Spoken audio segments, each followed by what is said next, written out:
আমি বিশ্বজিৎ নস্কর। তোমরা দেখছো ডব্লিউবি হোম টিউটর চ্যানেল।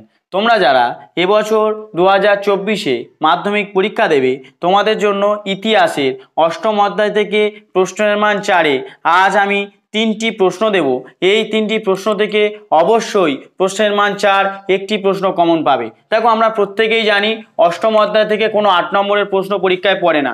তাহলে আমরা 4 নম্বরের প্রশ্ন কি করব।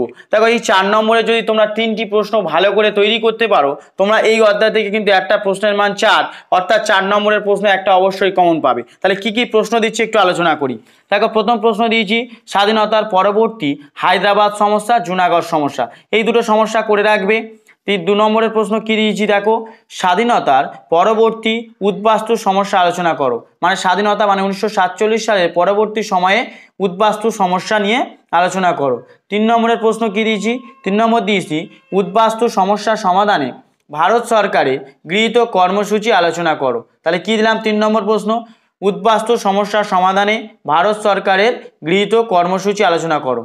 তোমরা যদি এই অষ্টম অধ্যায় থেকে এই 3টি প্রশ্ন ভালো করে তৈরি করতে পারো, তাহলে অবশ্যই করে তোমরা কিন্তু একটা প্রশ্ন কমন পাবে। কারণ এই অধ্যায় থেকে প্রতি বছরে একটা করে প্রশ্ন এসেছে, তাই এবছরেও তোমাদের কিন্তু পরীক্ষায় আসবে এই অধ্যায় থেকে একটা প্রশ্ন। তাই বলছি এই 3টে প্রশ্ন তোমরা ভালো করে তৈরি করো। হায়দ্রাবাদ সমস্যা, জুনাগড় সমস্যা, বা ঘুরিয়ে পড়তে পারে হায়দ্রাবাদ কিভাবে ভারতের অন্তর্ভুক্ত হয়েছিল বা জুনাগড় কিভাবে ভারতের অন্তর্ভুক্ত হয়েছিল। এছাড়া দ্বিতীয় দুটো প্রশ্ন দিয়েছি স্বাধীনতার পরবর্তী উদ্বাস্তু সমস্যা আলোচনা করো আর উদ্বাস্তু সমস্যার সমাধানে ভারত সরকারের গৃহীত কর্মসূচি। এই 3টি প্রশ্ন তোমরা ভালো করে তৈরি করো।